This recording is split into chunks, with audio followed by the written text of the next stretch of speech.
Hare Krishna. Om Gana Timirandasya Gyananjana Shalakaya Chakshur Militang Yena Tasmai Sri Gurave Namah. Jai Sri Krishna Chaitanya Prabhu Nityananda Sri Advaita Gadadhara Shivas Hari Gaur Bhaktivinoda. Hare Krishna, Hare Krishna, Krishna Krishna, Hare Hare, Hare Rama, Hare Rama, Rama Rama, Hare Hare. We're continuing with our discussion of Narada's outreach to the sons of Daksha. As promised the last time, we are going to go over questions today. And I have all those questions that were sent in on Friday. But first, let's go back to Narada Muni's allegory.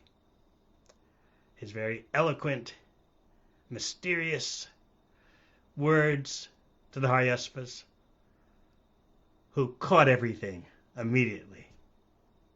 Although we need extended explanations.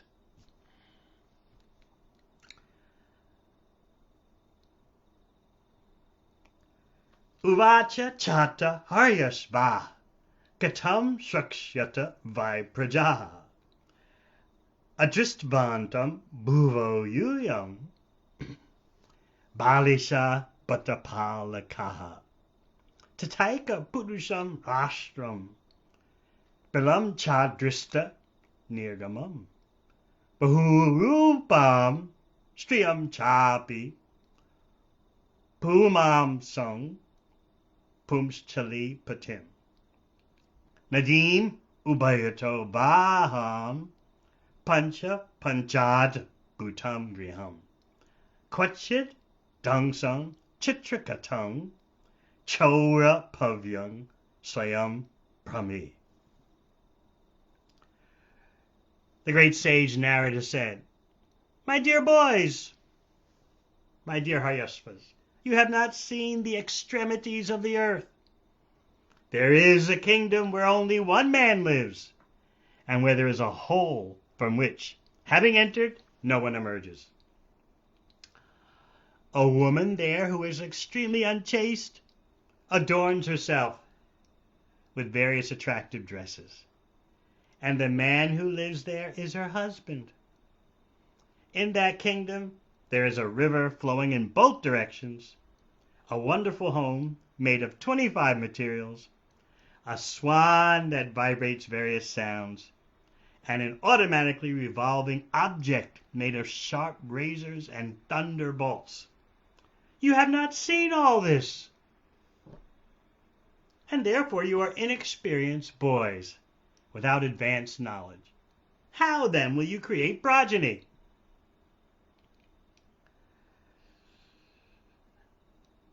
So as you know, this is Narada Muni turning these young men toward the need for understanding the super soul in the core of their heart. And he adds the 10th factor of this allegory, the 10th element.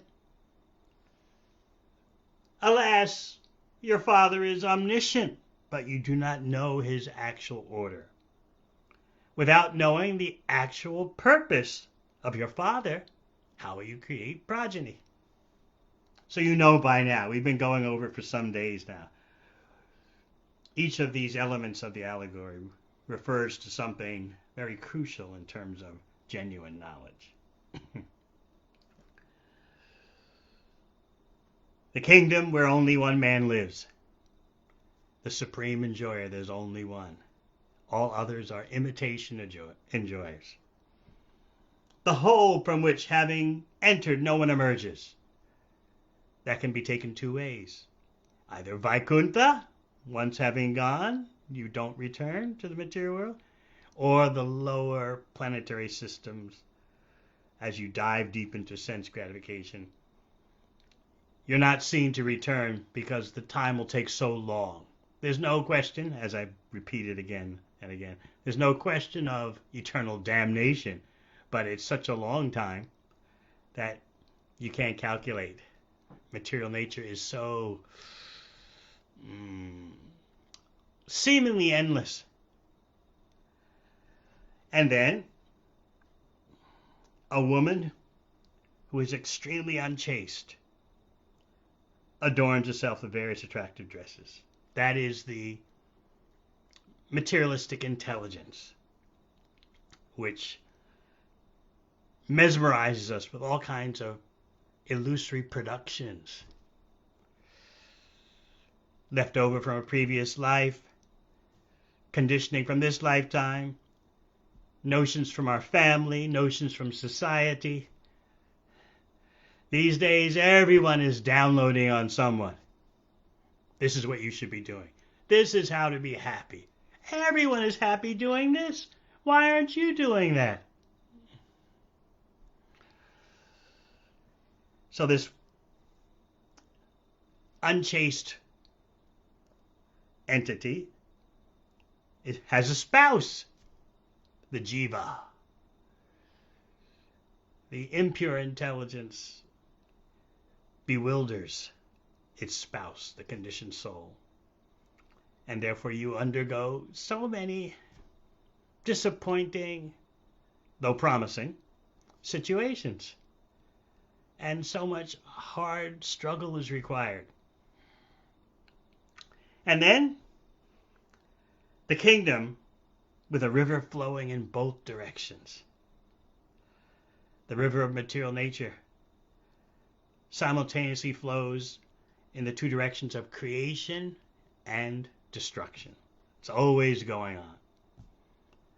And remember what happens when you try to get out of that river through your own efforts. As you get closer to the banks of the river, the current is even stronger. In other words, the acharyas explain, you try to get out of material existence through your own mystic yoga, through development of metaphysical speculation, or some kind of material egoism. And because the current is stronger near the banks, just to repel such egoistic endeavors, you don't get out. You continue being swept away in both directions, creation and destruction. And then the wonderful home made of 25 elements refers to material nature. You'll read in the third canto of Bhagavatam how material nature is classified in 25 ways. Sometimes the exact enumeration of those elements varies. And Narada Muni is letting the Haryasvas know that there is a source of those 25 elements, that house made of 25 materials. It has a source. But you don't know about the house. And you don't know about the 25 elements. You don't know anything. Yet here you are, dutifully, loyally trying to follow your father's order to perform austerities, yoga, meditation, so that you can come home and propagate huge dynasties. How can you do that when you don't know anything about what I'm explaining to you? So then,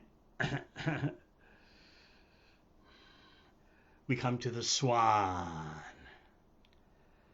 We haven't discussed that one before. The swan that's vibrating various sounds. And what's special about a swan?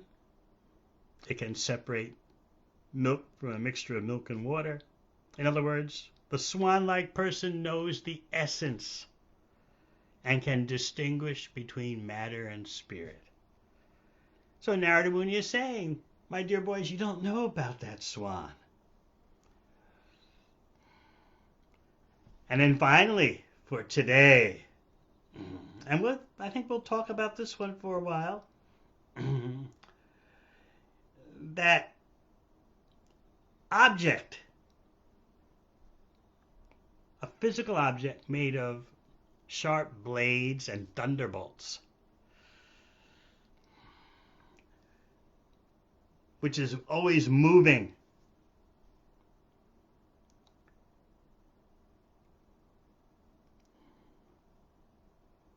That is time.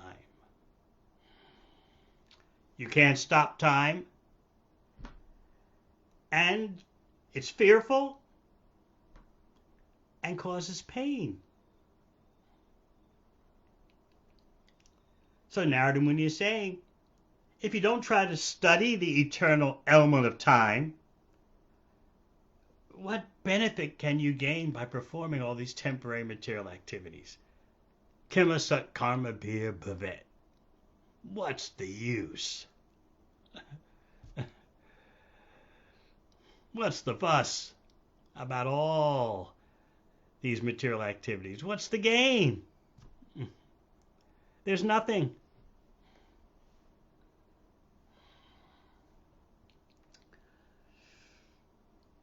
Kala Chakra, the wheel of time, is turning. And because it's always turning, its blades and thunderbolts are cutting, destroying, and this is what brings pain to our heart. The agony of being struck down by time, watching deterioration happen before our eyes. I like how Lord Kapila Dev explains this in the third canto of Srimad Bhagavatam. He says that just like a mass of clouds in the sky isn't aware of the power of the wind, suddenly a gust of wind can blow all the clouds, big as they can be though, out of the sky. Similarly, the living entity is not aware of the time factor.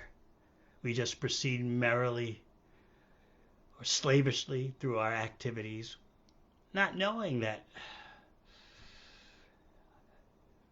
time is draining our life energies, our very situations. Some of you have heard me before speak about the hedonic adaptation curve.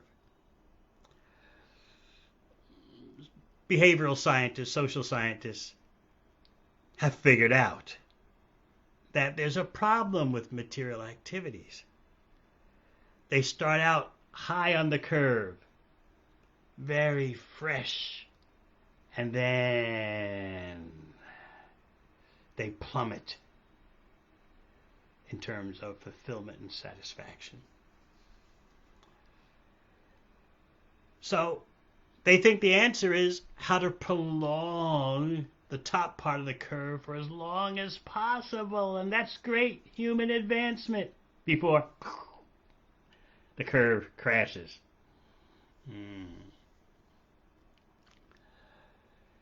They don't want the curve flattening.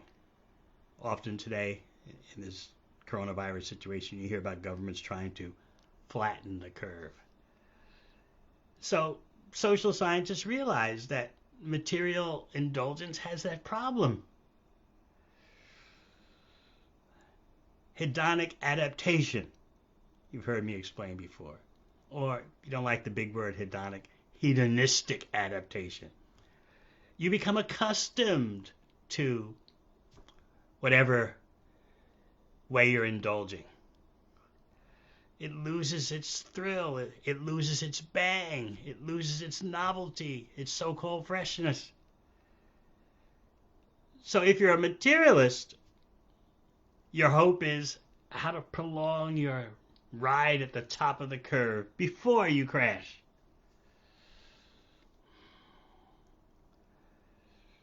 And for that privilege, you work so hard, you struggle, you endure so much. All for what purpose? Therefore, Narada Muni is saying to the Hayasvas, Kimasut karma bir bhavet. Why simply jump like monkeys and cats and dogs in this temporary material world? The cats and dogs and monkeys have their hedonic curve also.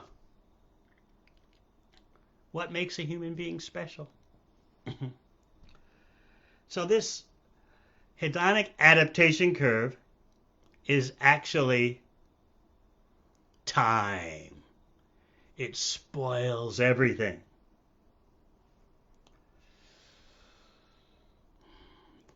When will we wake up and realize the enemy is time, which is robbing the freshness of all our material affairs, material indulgences, material delights, material relationships? Time is the enemy. So that's why Narada Muni is giving this 9th element out of 10 in his allegory. This rotating object, because time is always moving, with razors and thunderbolts in it. Time is destructive. The Bhakti Yogi is on a program for actually dealing with time. Unless you can deal with time, you can't deal with satisfaction. There can be no satiation on the material platform because of that saturation by time. So just consider any material affairs, any material hobbies, indulgences, whatever, that someone may have. Hopefully you don't have it. Satiation cannot be achieved because time ruins everything. You can't say, oh, now I'm happy, and that's it.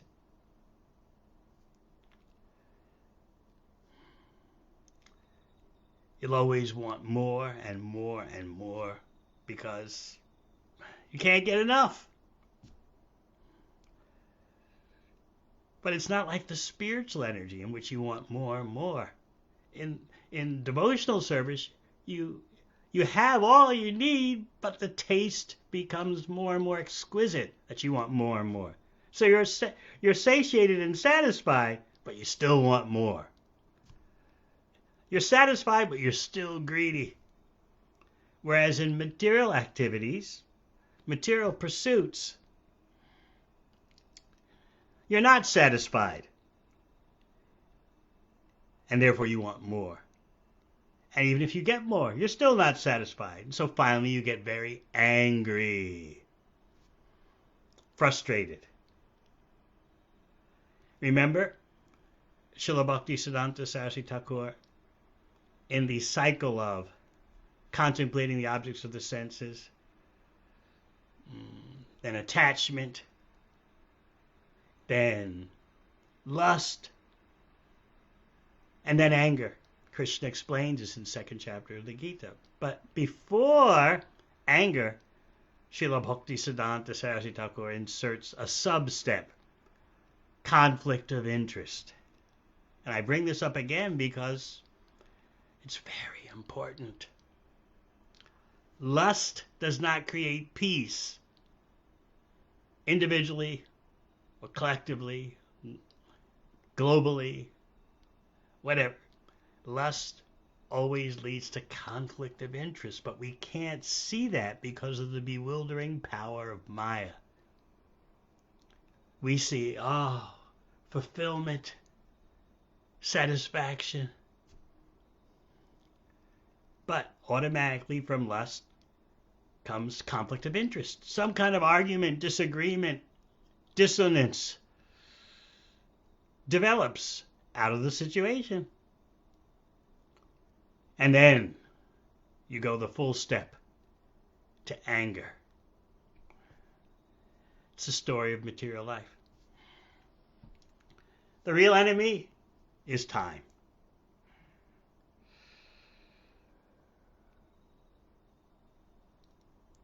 So Narada Muni is telling these Haryasvas, if you can't cope with time and understand how that supreme enjoyer, the only enjoyer, is outside of time, and his enjoyment is outside of time, if you can't understand that, then what's the use of your life? And what's the use of your future plans?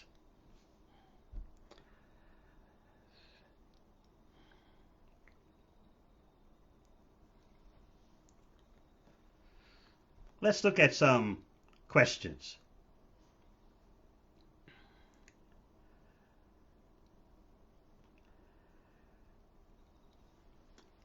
These are questions that you sent in Friday. Jayadev Kavi is asking a question on behalf of his good wife.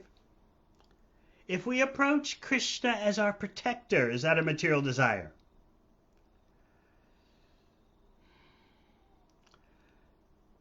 He gives the example of devotees taking shelter during Indra's inundation of Vrindavan.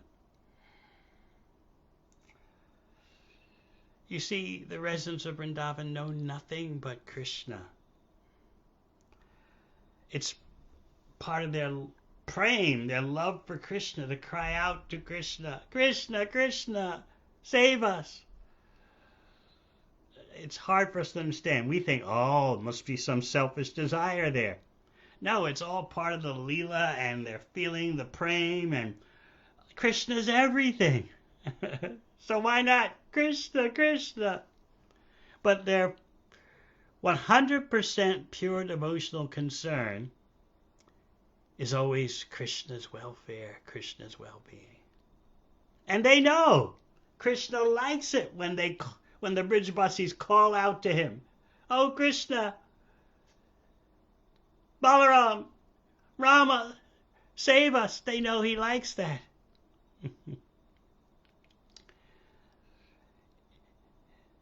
In Goloka Vrindavan, there's no selfish desire. That's why it's so difficult for people who are not sufficiently advanced in bhakti to understand the gopis. Krishnadas Kaviraj Goswami explains in chapter 4 of the Adi Leela that whatever the gopis do, dress themselves, put on ornaments, style themselves, whatever they do is 100% for Krishna's pleasure, knowing that Krishna will enjoy by looking at them. And then when Krishna enjoys, his beauty increases, and then the beauty of the gopis increases, and it just goes on and on like that. An eternal escalating situation, no hedonic curve, because Goloka Vrindavan is free of the effect of time. The Brahma Samhita points out that time is there, but it has no effect. It's just like a prop in the Leelas. As far as we are concerned, should we approach Krishna as our protector? Is that a material desire? So I explained some days ago the prayer Prabhupada gave us in the months leading up to his departure.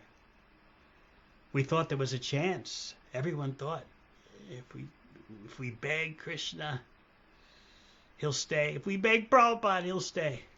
And he gave us that famous prayer. My dear Lord Krishna, if you so desire, please cure Srila Prabhupada. That's pure devotion. He's teaching us at every step how to be a pure devotee. I was hearing during my lunch prasad, Prabhupada roaring today that people are so crazy, they don't care that they may become this animal or that animal in the next life. Very graphic presentation.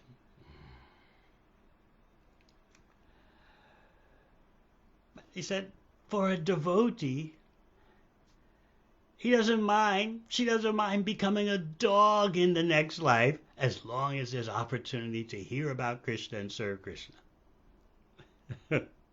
So on the one hand, here we are condemning people. You don't mind becoming a canine in your next life. I remember I was doing an outreach program with about 30 guests. I won't tell you where. And I admit the audience was frustrating me a bit. This was years ago. Maybe 20 years ago. So it was hard for them to pay attention, and I wanted to say something to kind of, okay, guys and girls, let's wake up here. I felt I was working hard to reach them. So somehow or other I just threw out spontaneously. I said, I wonder, how many of you have ever thought about pig consciousness and becoming a pig? I just threw it out, and I was shocked. Out of 30 persons, 20 raised their hand. Yeah, I've thought about it. I said, oh my goodness. Yet, while we're condemning that, here we have Prabhupada saying, a devotee doesn't mind to be a dog. As long as he has a chance to serve Krishna. And he quotes Bhaktivinoda Thakur, Kita Janmahal. I don't mind being an insect as long as it's in the house of a devotee. Because then when the devotee takes prasad, some crumbs may fall and the insect can get the remnants, the Mahaprasad. This is how deep bhakti is. So, approaching Krishna for our own protection. What we really want protected is our spiritual life. You actually can't protect the material body. It will have its demise. It will go through old age, disease, and death.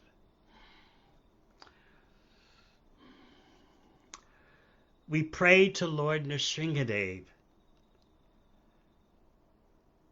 Sri Nrsinga, Jai Nrsinga, Jai Jai Nrsinga, Palada Desha Jaya, Padma Mukha Padma Bringa. That prayer is there in Sri Chaitanya Charitamrita. My dear Lord Nrsingadev, you're the Lord of Prahlad Maharaj.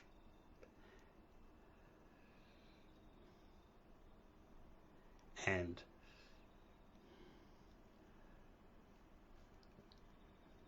there's a lotus-like face with the bees always buzzing around it, attracting to the sweetness.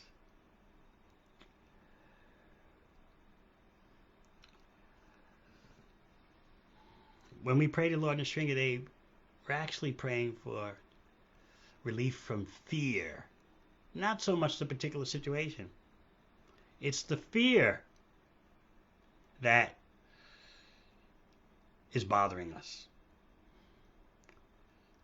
not the actual situation.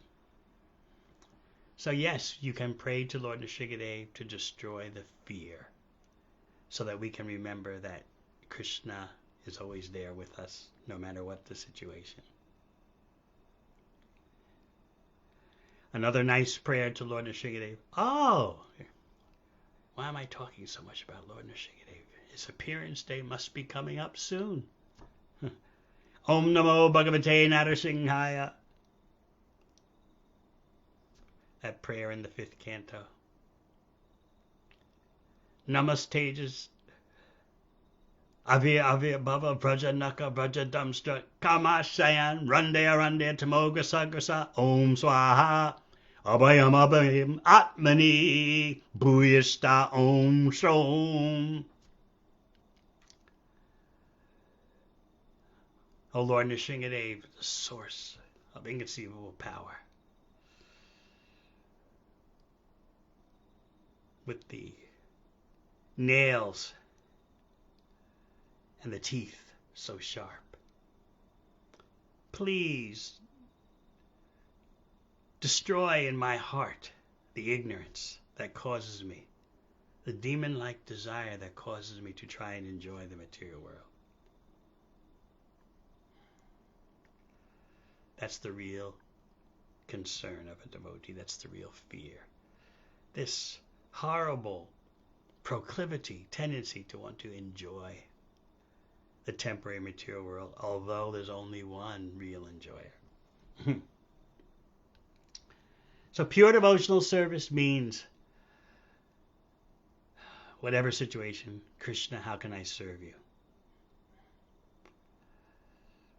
You remember last week we explained about the plague in Calcutta in the year 1898. If you haven't heard it, you can look for the previous lecture, where Prabhupada explained that chanting for the purpose of relief from a plague is nam-aparad, chanting for material benefit. Even though he said the chanting party by the Harinam Sankirtan stopped the plague, still it is offensive chanting, and such chanters will not get ecstatic love of Krishna. That's the real treasure, the real dana, prema dana, the treasure of love of Krishna. Next question. Bhakta Hari. He asks about achieving self-sufficiency. And it seems that the current situation highlights that the globalism in terms of supply chains is problematic. So therefore, he brings up Srila Prabhupada's goal to have self-sufficient farming communities. Yes, without a doubt, that was Srila Prabhupada's first instruction to the first devotee who came to New Zealand. He said, when you get there, don't get a temple in the city. New Zealand's a first-class agricultural country. Get a farm and begin Varnashrama Dharma.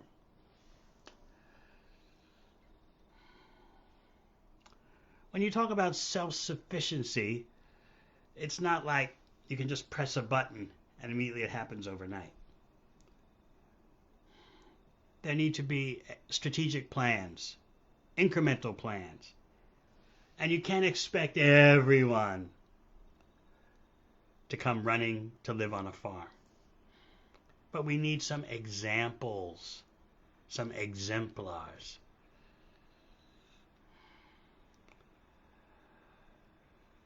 And certainly the world situation is pushing us to consider these things.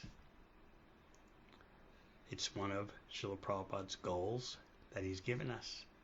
And we need to, in a not fanatical way, make step-by-step plans how we can move toward that goal. At least have some example somewhere so people can see an alternative. Seeing is believing.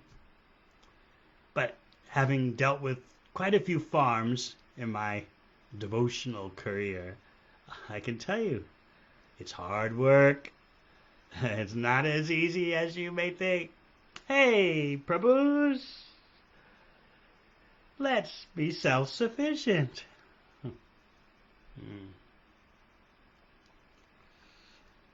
But we should be thinking about how to have some degree of an example somewhere, somehow. It's hard work. It takes dedication. But as the world situation becomes increasingly problematic, intelligent persons, resourceful persons may consider that, yes, this is what we want to try for. One of the projects I supervise is, of course, the Gita Nagari Echo Project in the state of Pennsylvania in the USA. And that place is very interesting because before Srila Prabhupada's departure, he said, I want to go there and start Varnashram Dharma. Show how to live off the land. That would have been an extraordinary thing to see. How do you handle a part of the world that has winters and snow, hot summers? What did Srila Prabhupada have in mind when he said he wanted to go there and teach it? Show it, demonstrate it.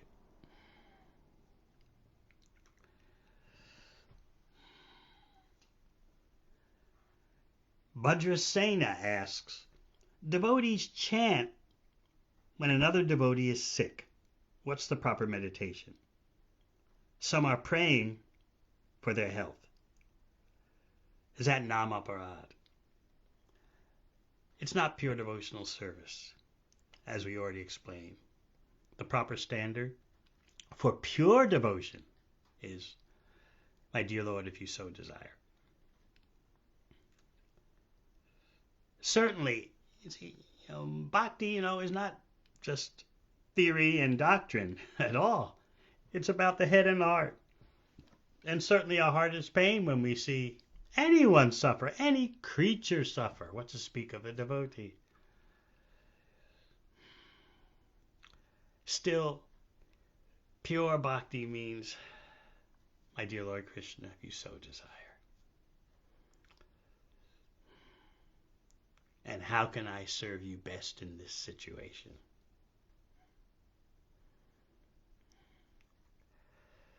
This is pure love. This is what we're aspiring for. The anatma supersedity. This is what will satisfy our heart, our genuine heart, our core being only. The anatma supersedity. As the first canto of Bhagavatam says. How can the Atma be genuinely satisfied? No hedonic curve. The standard of pure devotion is so exquisite, so sweet, so boundless that Krishna himself comes as Chaitanya Mahaprabhu to experience what it's like to be a pure lover of Krishna.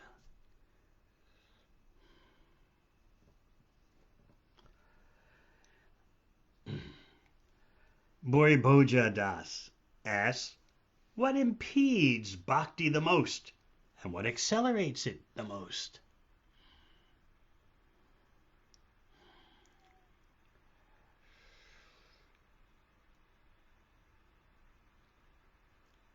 Inattentive chanting or even lack of chanting japa impedes bhakti the most. And what accelerates it the most? Quality chanting. Now, in order to avoid chanting japa that impedes our progress or slows our progress, and in order to embrace chanting that accelerates our progress, we need the association of fellow devotees who are dedicated for moving forward. Yes, the hearing and the chanting, but that hearing and chanting is most effective when it's embedded in the right company, the right crowd. So we require the association of spiritually energetic devotees to enrichen the taste of chanting about Krishna, hearing about Krishna.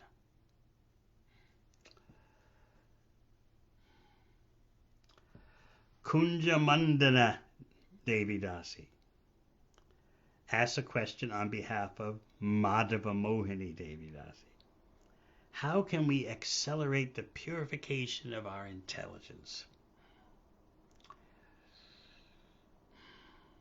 Remember Narada Muni's example to the Haryasvas about this unchaste person acting like a prostitute, which these days can easily be male or female.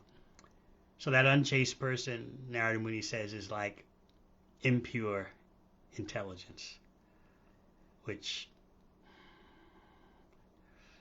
blinds us, fools us, bewilders us, and therefore we enter so many useless situations. So remember Narada Muni's example. That unchaste, that prostitute has a spouse, and that spouse is the jiva, being, as they say, led down the garden path, led through so many difficulties because of that polluted intelligence. So how can we accelerate the purification of that intelligence? It's amazing what transcendental knowledge will do. Raja Vidya, the king of knowledge. When you sufficiently bathe your intelligence in Srimad Bhagavatam, Bhagavad Gita, Sridharani Charitamrita, you feel like you're taking a bath. The dirty things in your intelligence become cleansed. You feel rejuvenated spiritually. And of course, if we're always with our intelligence making plans how to serve Krishna best, that intelligence becomes purified.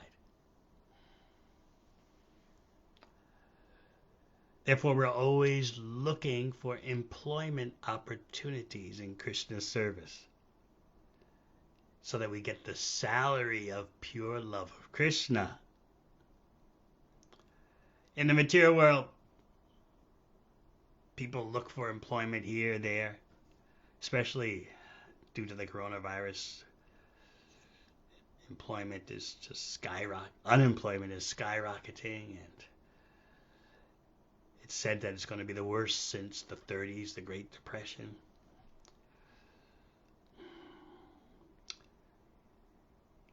One very elderly man in Australia was telling me what life was like in the 30s and early 40s in Australia during the Depression. He told me this 20 years ago. He was a young lad during that time.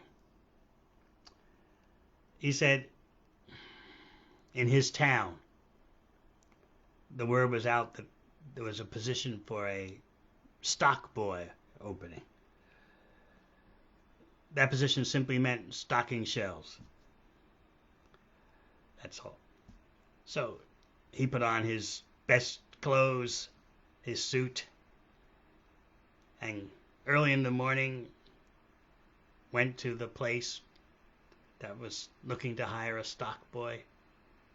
He was thinking, the early bird gets the worm. I'm eager. I want employment.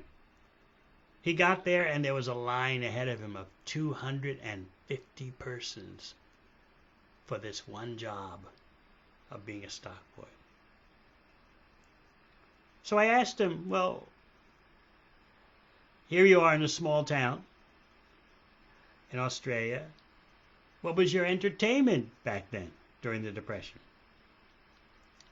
He said, after church, because you had on your one suit, shirt and tie, after church, you and your family or your friends would walk to one end of the town and then back to the other end of the town. And then one end and back to the other end. That was all that there was to do.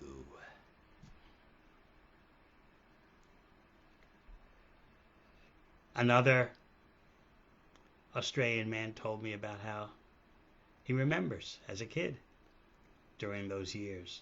The bread truck would come driving through the small town, and all the little kids would follow the bread truck, hoping that a loaf or even just a piece of a loaf of bread would fall off the back.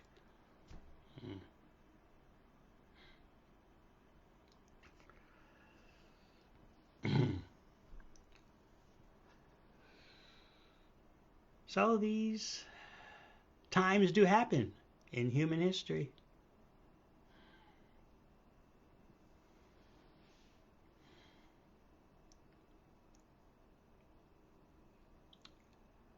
Let's use whatever facility Krishna has given us to our best capacity. Let's make plans to do that. We want to be employed by Krishna, meaning we want to engage in his devotional service so that we can earn the salary of pure love of Krishna. That's our payoff. We don't settle for liberation. No, not even the 5 or the 4 other boons in Vaikuntha, having the same form as the Lord, Sarupya, sharing the same opulences as the Lord, Shasti, being a personal associate of the Lord, Samipya, and residing on the same planet as the Lord, Salok. We only accept those if we want to be a pure devotee, if we want to aspire for that. We only accept those if in some way we can serve. So service is always the key, the crux of the situation. And of course, Sayuj, merging, we don't even talk about that. So we want employment in Krishna's service so that we can attract Krishna's attention. Rather than, oh Krishna, when will you make yourself visible to me? Instead, oh Krishna, I beg service so I can try to please you. So while everyone else is wanting material employment as the ultimate goal of life, we want divine employment. That's why we chant Hare Krishna. My dear Lord, please engage me in your service. We don't demand, we humbly beg.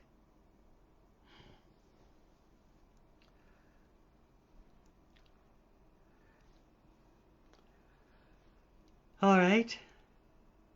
Another question here. Chanting 16 rounds, he writes, seems to take care of most problems, emotions, desires. But it doesn't seem to reduce anger. This has always puzzled me. What do you mean it doesn't seem to reduce anger? If your desires, your material desires are reduced, your anger will be reduced. Because anger means frustrated material desires. You're angry because someone is interfering with your program, your happiness, your plans. But if you don't have any material plans, material programs, then... Of course, Narottam Das Thakur points out that you can use anger in Krishna's service if Krishna or his devotee is being blasphemed. Then you can be angry. You can be angry at how society diverts people from seeing the need for their spiritual development. But that anger, if it's spiritual, leads to an increase in your service. It's not vented materially. Just like lamentation in bhakti is spiritual because it leads to an increase in service. Not that you're just moaning and groaning and inactive. The greatest lamenters in Bhakti are Narottam Das Thakur, also Bhakti Vinod Thakur. When will that day be mine?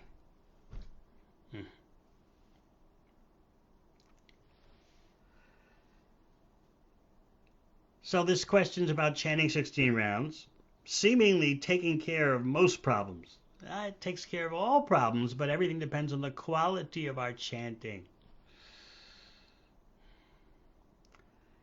Inattentive chanting will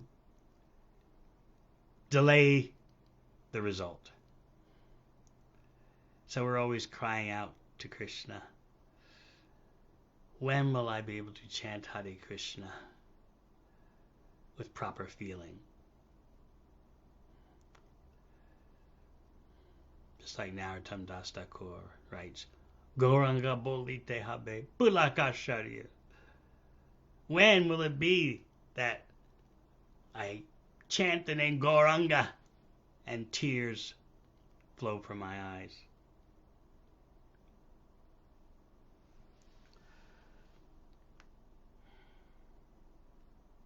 Chanting Hare Krishna solves all problems, but what about the quality of our chanting? Sometimes we don't even chant our rounds. So first, we have to at least complete our vow, and then we can start honing in on the quality improvement program. But if we don't have the integrity to complete our vow, then what is the use?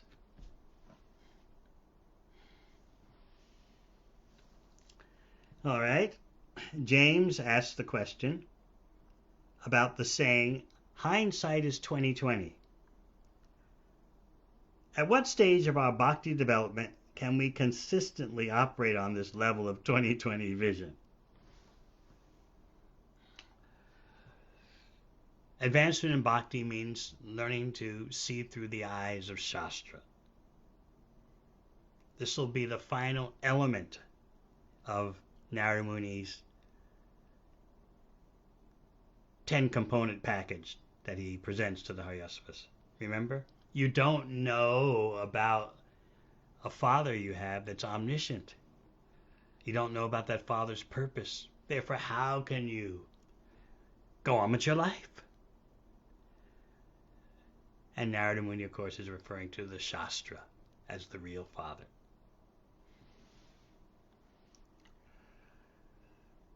Learn to see through the Shastra. That's even more important than seeing Krishna directly. Trying to see directly, you may not understand. But seeing by the authorized guidebooks and hearing from authorized persons is a much safer and successful way of seeing than our trying to see everything directly. This is, I know, tough to swallow because we're so habituated to seeing as believing. I want to see. Krishna, reveal yourself. I want to see. But the mature bhakti yogi knows that the real urge of the soul is, I want to hear, because by hearing you will see. Seeing through the sound vibration. Gaining experience through the sound vibration.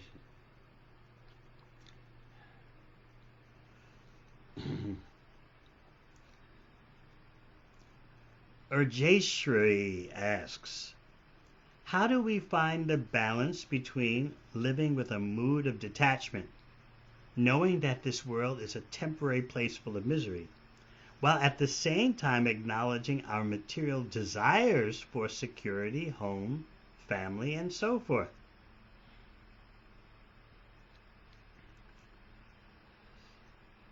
The ideal householder, the standard that one should aspire for, is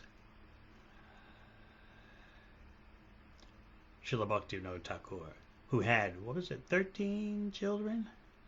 I wonder how many does Urjeshri and Agahanta have? Do you have 13? So, he said an interesting thing in one of his songs. He said, Krishna, I will be like a dog sitting outside the door of your household. In other words, he's saying, my family, my home, it's yours. I'll be like a dog sitting outside the door. I will certainly earn in order to support your family, Krishna. And there's that famous song, Manasa Deho Yokichumor, Arpilintu Yopari Nandakishore. Oh Nandakishore, youthful son of Maharaj Nanda, whatever I have is yours, mind, body, home. So the balance is all about recognizing who is the proprietor and who is the enjoyer.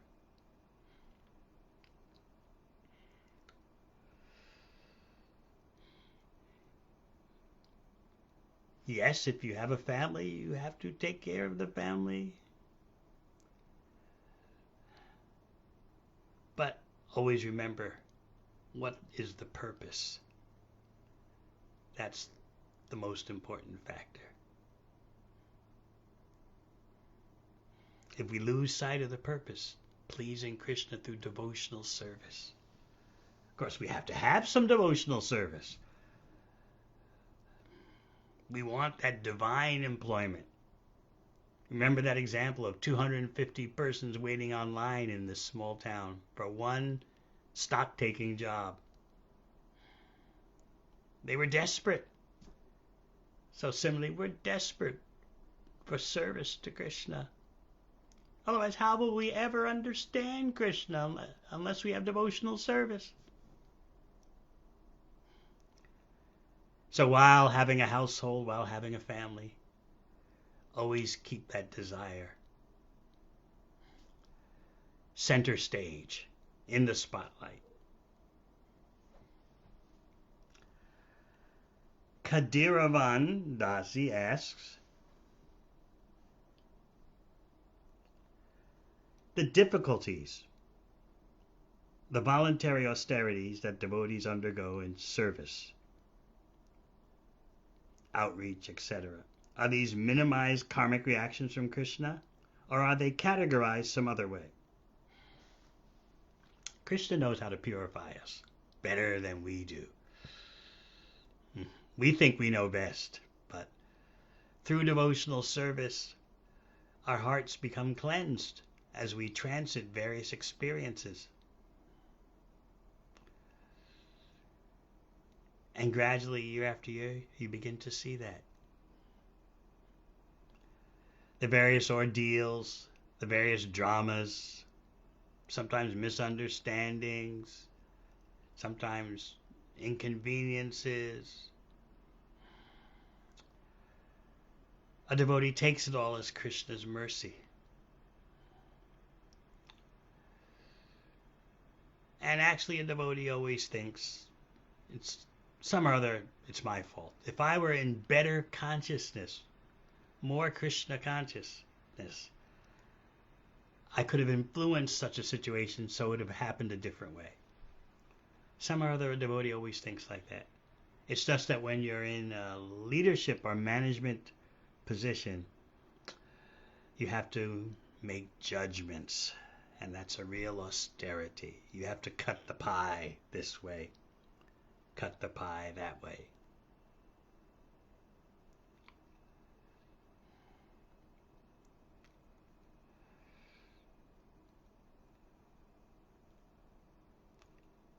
I remember one devotee wrote Srila Prabhupada about chastising other devotees, correcting them. And Srila Prabhupada wrote back, this is an austerity doing such. Why would you be so eager to do that? Unless you really have to.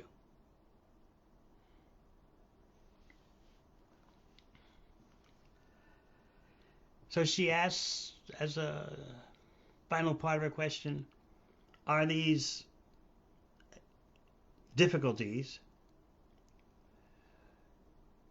minimize karmic reaction from Krishna. You could say that. Doesn't have to completely be that, but certainly that can be there. A devotee is just so thankful for having the opportunity to engage in Krishna's service.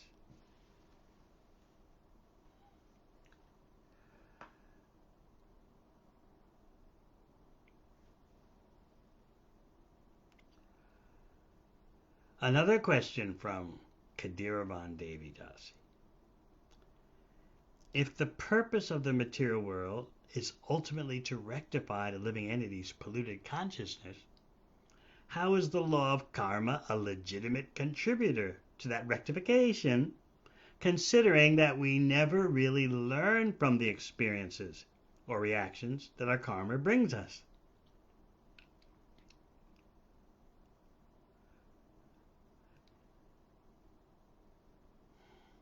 This question could be from Mahaban Das, her husband. What do you mean we never really learn?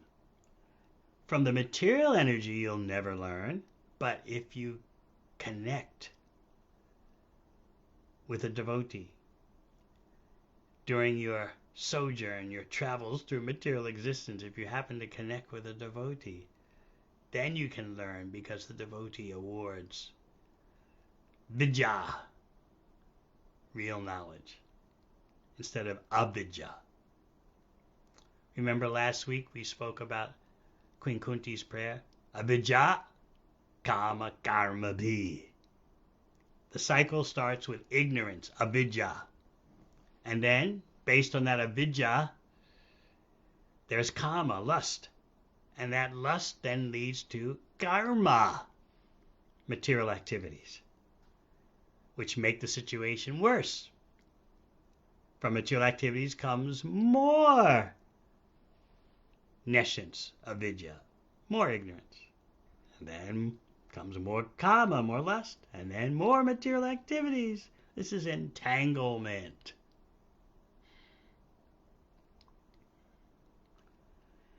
Remember Friday we talked about King Prachinabarhishat appealing to Narada Muni. I'm so caught up in all these karmic activities, even though they're good karma activities, still my intelligence is bewildered. How am I going to get out of all this entanglement? You remember what Narada Muni had told him? That power pack sutra, concise truth, eloquently spoken. Narada Muni said, yes, the goal of material activities is to beat away distress, cast it away, and attract all happiness. But I've got news for you. You can't do that through karmic activity. It's a showstopper. It's like, well, what am I supposed to do? Narada Muni, you've conceded. Ordinarily, the goal of life is to get happiness and avoid distress. And now you're telling us that you can't do that through material activity. So what are we supposed to do? Engage in Krishna's service.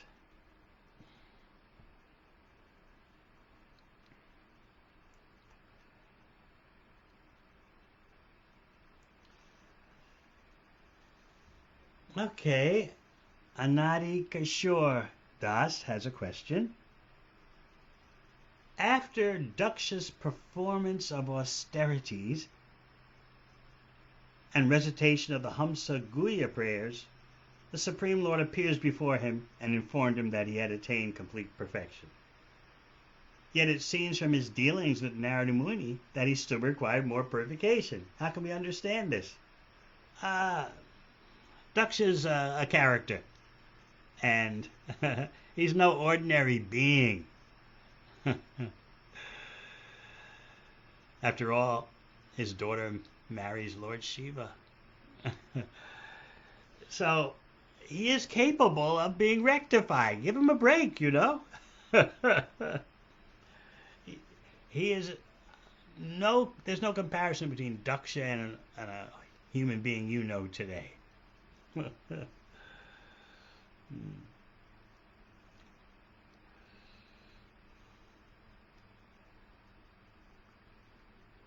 Otherwise, someone could say, well, forget Daksha, what about us? How is it that we have a right to say we can attain complete perfection?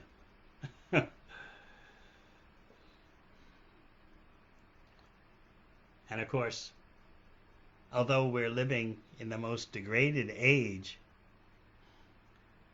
we have the easiest process, chanting Hare Krishna, for attaining that complete perfection.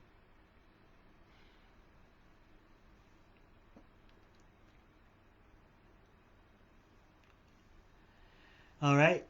Charu Chandavali, Devi Dasi asks, this question is about whether devotees should get involved in opposing those government policies which affect them directly. She seems to feel there are conflicting statements from Prabhupada on this issue. Sometimes he suggests that we shouldn't be engaged in such things and should just focus on Krishna consciousness. Well, Prabhupada would always say focus on Krishna consciousness. But we have other statements from Prabhupada in which he says devotees don't simply chant Hare Krishna. They can engage in struggle for establishing Krishna's will. And they can do that expertly. Krishna consciousness is not one-sided. Well, look at Arjuna. He wasn't simply chanting Hare Krishna, although there's so many holy names that he uses in Bhagavad Gita, speaking to Krishna, and so many names that Krishna addresses Arjuna with. But Arjuna is fighting, and Krishna wanted him to put his all in all into fighting. Mamanushma yujam cha. Fight and think of me. So there is a situation in which there was a need for the topmost Vaishnava, the eternal associate of Krishna, Arjuna, to fight. He's a military man by ability. So therefore, Prabhupada says, Vaishnavas don't simply chant Hare Krishna. If there's need, they can fight under the guidance of Vishnu and become victorious. What about Hanuman and his monkey army?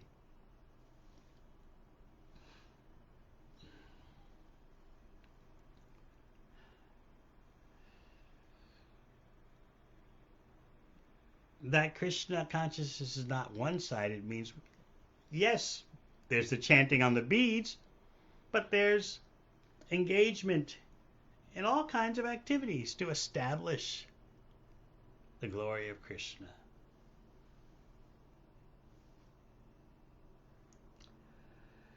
Okay, Boma Vrindavan Das. Hare Krishna. When we read and listen to Krishna's leelas and pastimes, how do we not take this cheaply? And he extends this question to association with the spiritual master and other devotees. What mood should we develop? Well, first of all, in terms of Krishna's pastimes,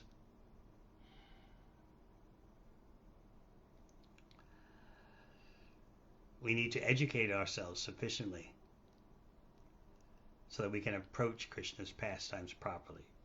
That's why, as you know, there are 9 cantos before the 10th canto. The 10th canto is Krishna's smiling face. You can read the Krishna book, Krishna the Supreme Personality of Godhead, because all the pastimes, the leelas, are embedded in tattva, scientific understanding of Krishna. In that way, you won't take the pastimes cheaply because you're hearing them with proper understanding. That's why the Bhagavatam has purports, informative and also ecstatic. I always remind you, during my BBT days in Los Angeles in the 70s, Srila Prabhupada remarked that actually anyone can translate, but the purports, those are my devotional ecstasies.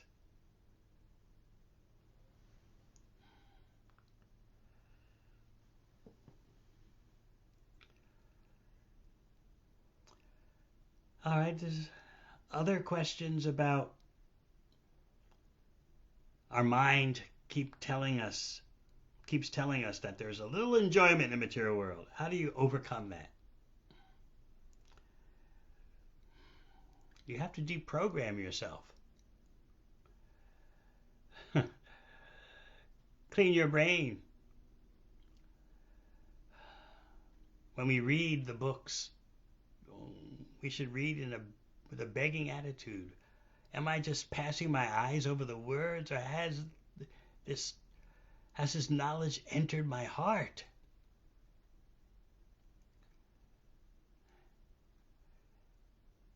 So that my darkened eyes are open with knowledge.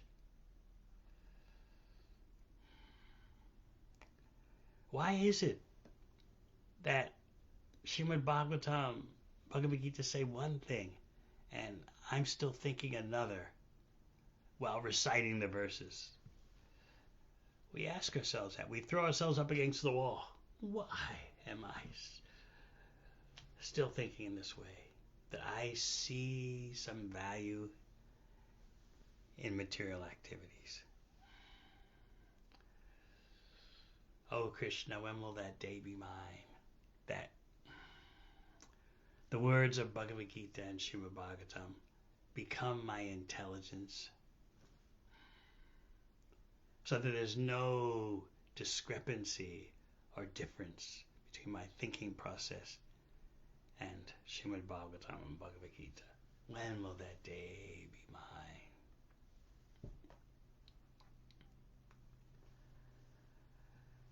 Okay, let's see how far we get on this list. Oh, there are many. I don't know that we'll finish them all tonight. A question from Radhika Prasad. Again about Daksha.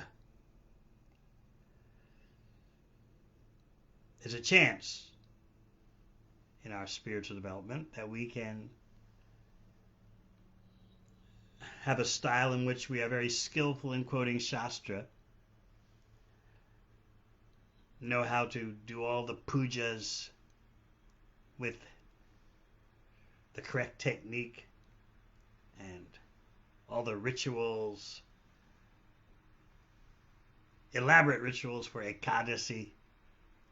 However, internally, there could still be some kind of impersonalism,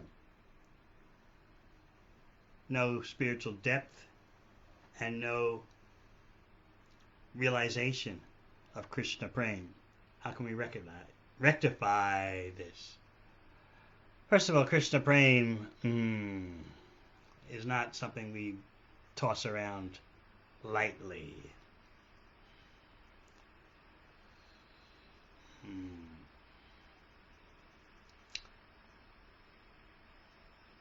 We should first focus on the quality of the devotional service that we're offering,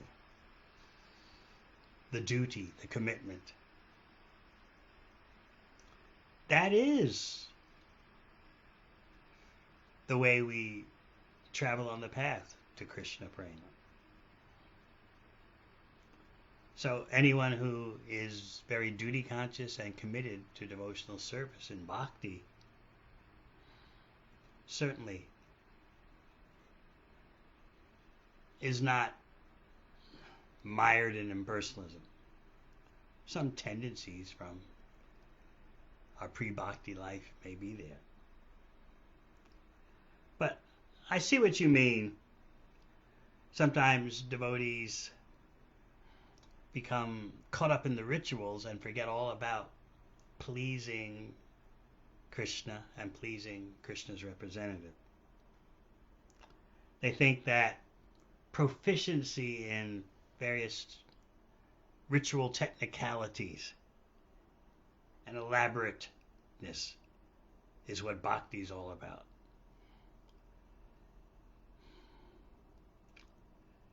This problem is easily dealt with if we remember the order of Sri Krishna Chaitanya Mahaprabhu. Wherever you go, whomever you meet, teach the science of Krishna. That's the way to surrender to Krishna. Krishna says, surrender to me, and Mahaprabhu says the same thing. Wherever you go, whomever you meet, teach the science of Krishna.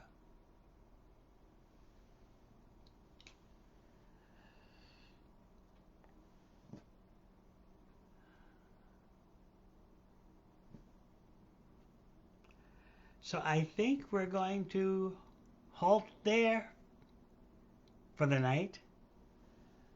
I like this. I'm glad we finally stopped and did some questions. I couldn't see them before because the comment window is very small on my 13-inch laptop screen. But Gaurarti Devi Dasi kindly collated all the questions and sent them to me another way, so I have them all on a list. So that's how we're able to function tonight. We thank her for that. In case you don't know, we're still locked down here in New Zealand. I'm at the ISKCON Center outside of Auckland, and I'm speaking from the Children's Library at the Hare Krishna School.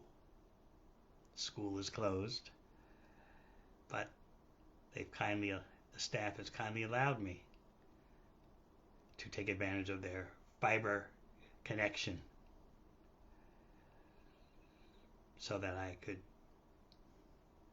be able to speak without worrying about the dodgy internet connection that I have where I stay, which is on the same property, about a 4-minute drive away.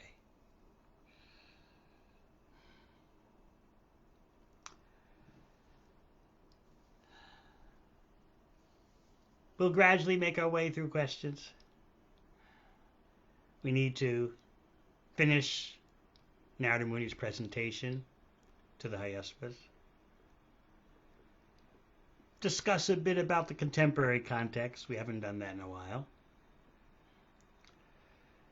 Further meditations on time. And then, of course, there's Bhakti Rasamrita Sindhu. A very important text for devotees that we're preparing for publication. So we'll speak a bit more about that. So we're hoping to give you the full panorama. Bhava, we talk about topics of material existence, the world of becoming and unbecoming, repeated birth and death. And Bhava, the preliminary state before Prem, love of Krishna. Thank you very much. Hare Krishna.